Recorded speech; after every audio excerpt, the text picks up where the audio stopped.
Hi guys, Coach Beck here to do a brief analysis on Josh Donaldson on the left when he was with the Oakland A's. He is the 2015 MVP, and Mike Trout on the left, Los Angeles Angels, two-time MVP back in 2014 and this year past in 2016 here.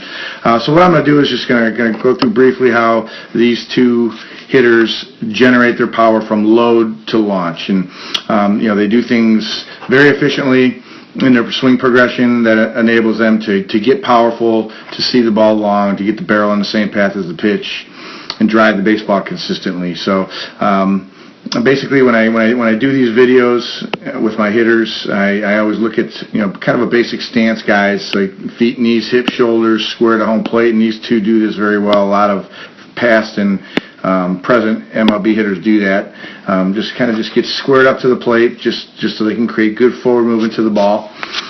So I usually like to draw a line on the top of the head of these hitters when I do my analysis, so that hitters can see how these good elite hitters gather and distribute their energy, getting their energy down into their legs, into their core. I talk to my hitters all the time about getting and staying in your legs, and these two hitters do this very well. You're going to see Josh Donaldson, when he loads up, he'll kind of bring that front hip and knee in towards the back hip and kind of crunches his upper body and his lower body in sync. Real good loading posture. You'll see Mike Trout. He'll do the same thing, except he'll just bring his front knee up. Okay, he doesn't really kind of twist in. You'll see Mike Trout's already kind of sinking below that line.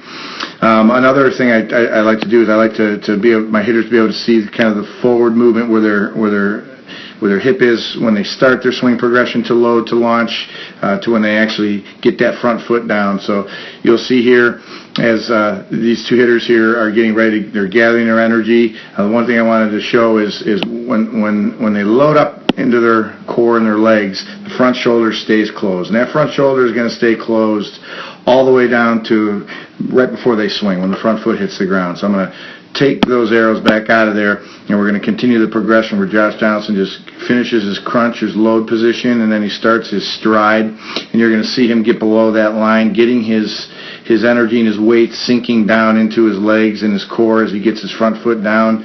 And right here, you're going to be able to really see that separation with that back hip moving forward. Same thing with Mike Trout. As he gets his front foot down here, you'll see how much space they've gathered in their forward movement. A lot of hitters don't get that. You'll see also here where that line is drawn.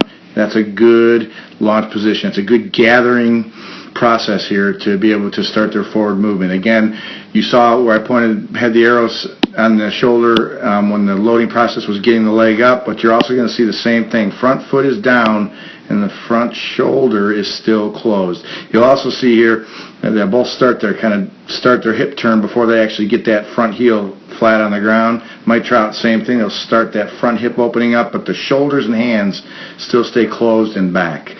So that's the key here, guys, when you're loading up, to keep that front shoulder closed until that front heel is down. It's the same motion with throwing. Another thing I like to have my hitters see is every major leaguer, when they get that front foot down and they get in their launch position, their hands are back and their chin is on that front shoulder, and they're still pretty square to the plate with a little bit open up in the hips, front shoulder staying closed. That will allow the hitter to just start their progression and really drive through that ball as they've gathered their energy and they start to distribute it into the launch phase of their swing with their hands back. It allows them to create good bat speed, good energy, and success. So that's it. I hope you guys enjoyed this, and happy swinging.